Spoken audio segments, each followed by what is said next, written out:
Shalom à vous toutes et à vous tous d'Israël.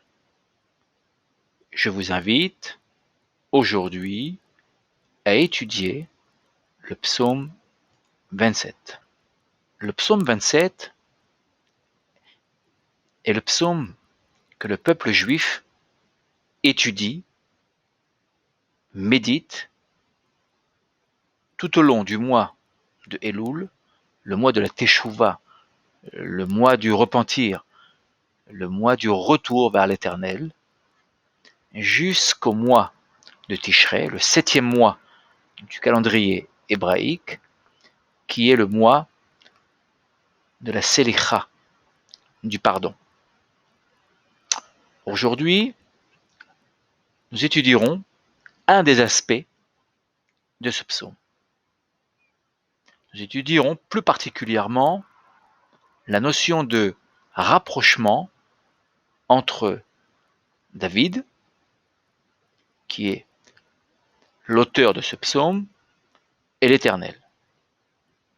Je vous invite donc à lire le texte avec moi, et plus particulièrement certains versets relatifs à ce rapprochement entre David et l'Éternel.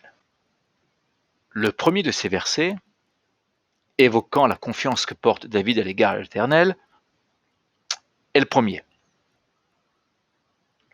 Dans ce verset, il est inscrit en hébreu Ma'oz Chayai, traduit en français par le rempart qui protège ma vie.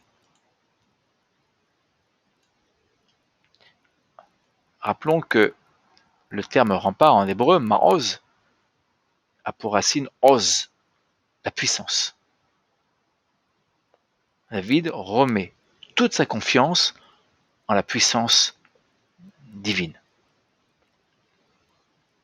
Le second verset que nous allons étudier est le verset 4.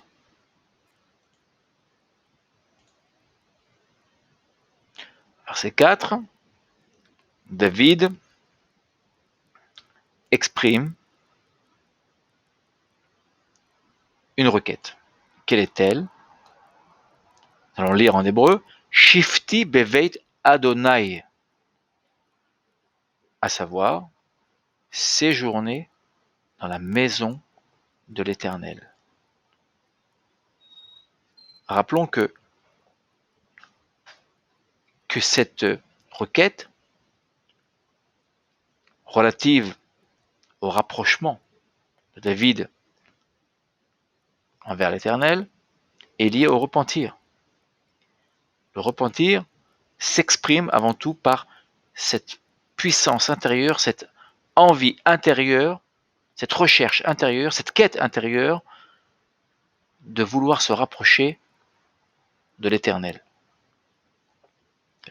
Et David rajoute bien de séjourner dans la maison de l'Éternel, Kol Yemei Chayai, à savoir tous les jours de ma vie. David exprime ici une requête, celle de pouvoir vivre dans la sphère divine, mais de manière constante. En fait, de transformer le profane en sacré.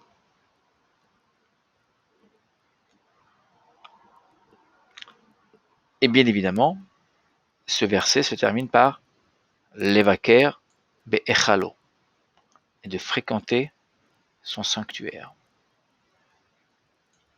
C'est-à-dire de fréquenter constamment le temple de l'Éternel et d'y vivre, nous pourrions dire, comme un Kohen, comme un serviteur de l'Éternel, de manière constante et perpétuelle.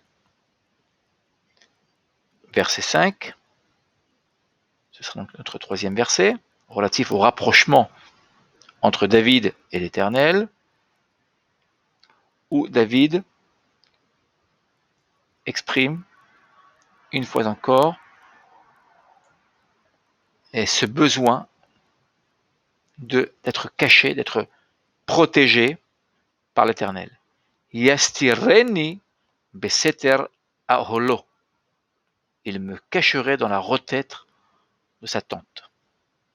Ici, la tente, bien évidemment, est un terme choisi et exprimant le temple, encore une fois. Ici. Et nous remarquerons que l'Éternel est appelé sourd. Sourd étant un rocher, le rocher titulaire sur lequel David s'appuie. Quatrième verset qui nous intéresse, verset 6, où David exprime une nouvelle demande, celle de pouvoir en fait sacrifier dans le temple ici exprimé par la tente de l'Éternel.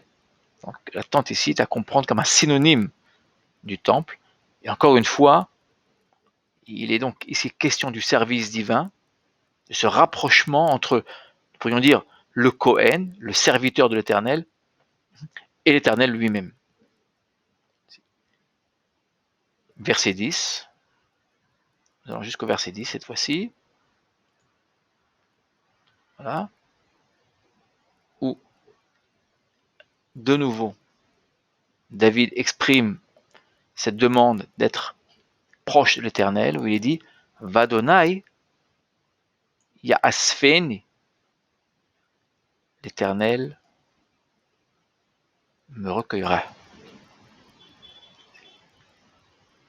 Et pour finir, le verset 13. Lulei et emanti lirot betuv Adonai be'eretz haim. Nous retiendrons ici lirot betuv Adonai, qui signifie voir la bonté de l'Éternel. David, donc, si nous devions résumer cet aspect relatif au rapprochement entre David et l'Éternel, nous pourrions dire que tout ce psaume est en fait traversé par une quête perpétuelle de rapprochement, de quête, de teshuva, de repentir, afin de mieux se rapprocher de la source divine et de la lumière divine.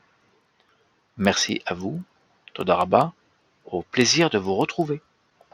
Chaim Wieseman.